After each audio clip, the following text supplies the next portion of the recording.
All right, our second video for this week covers trapezoidal prisms. So now when you look at the figure, you can see that we have a trapezoidal. You could say like in the front and in the back. It's a trapezoid that's being stacked.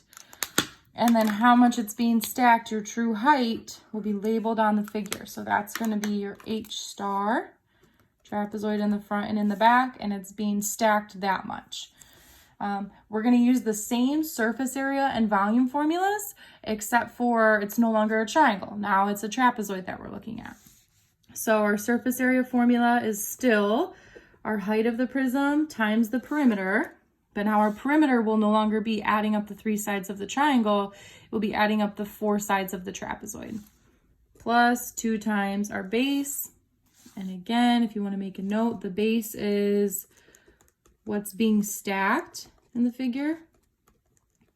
What's being stacked. So in this case, it's a trapezoid that we're stacking. What's being stacked? A trapezoid.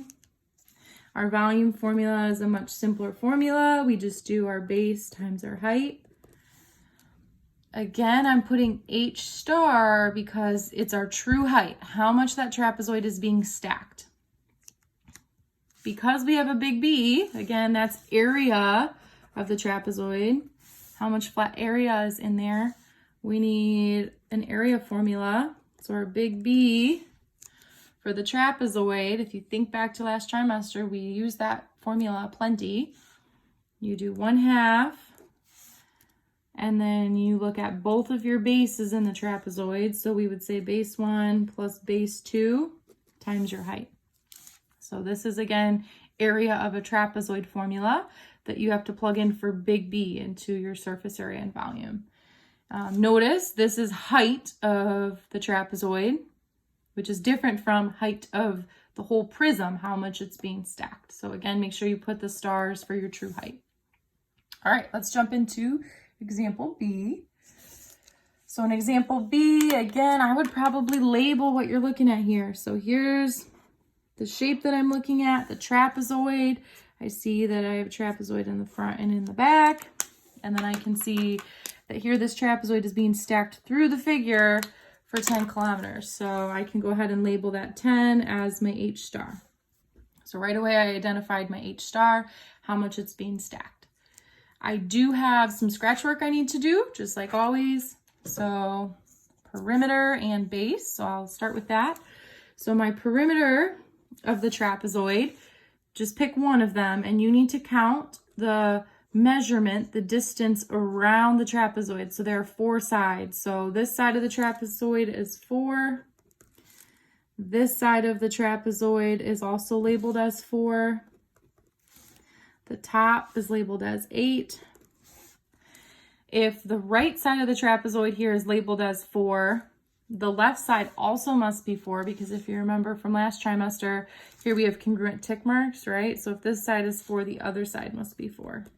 So there are my 4 sides. Again, perimeter is going around the figure. So this 3.5 is pointing to inside the figure. So you cannot use this 3.5 for your perimeter. That does not have to do with the outside distance around the trapezoid. When you add all this up, you get 20. So for my P in my surface area formula, I'll be plugging in 20. I also need to find my big B. So I do 1/2 times base 1 plus base 2. And it doesn't matter which you say is base 1 and which you say is base 2.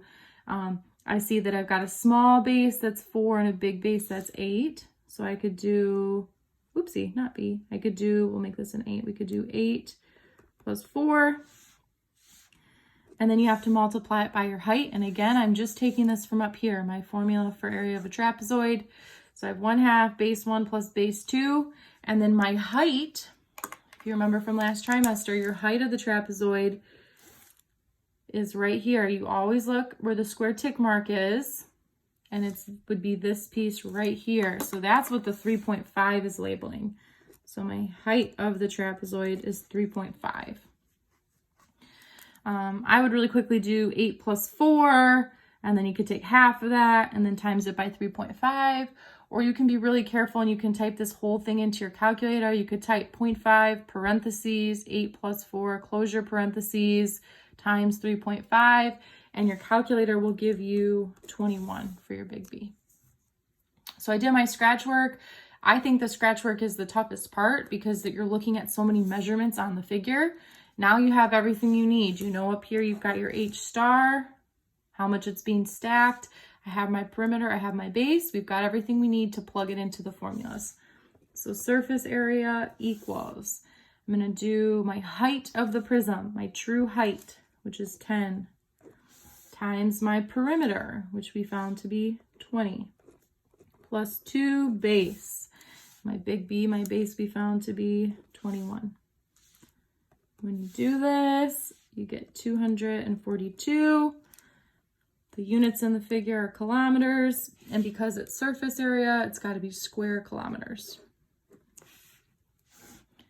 And then our simpler formula, the volume formula, is just base times height. My base, we got 21. My height, again, that's H star, the true height of the prism. If you were to measure the prism from top to bottom, how much it's being stacked, and it's 10. So we're doing 21 times 10, which is 210. And this one will be cubic kilometers. So here's an example of a trapezoidal prism. We followed the same steps as with the triangular one, but our perimeter and base changed a little bit because for a trapezoid, you have 4 sides to add for the perimeter, and you have a different area formula for your big B. At this time, you can go ahead, pause the video, and you try 2. All right, let's see how you did. In your try 2, my true height, how much my trapezoid was being stacked, was the 4 yards. So here was your H star. I added up the 4 sides to get the perimeter of my trapezoid. I used my area formula to get the area for my base, which is a trapezoid. And then I plugged in my H star, my perimeter, and my base in order to get my surface area and volume measurements. At this time, you can go ahead and watch the 3rd video, which is for pentagonal prisms.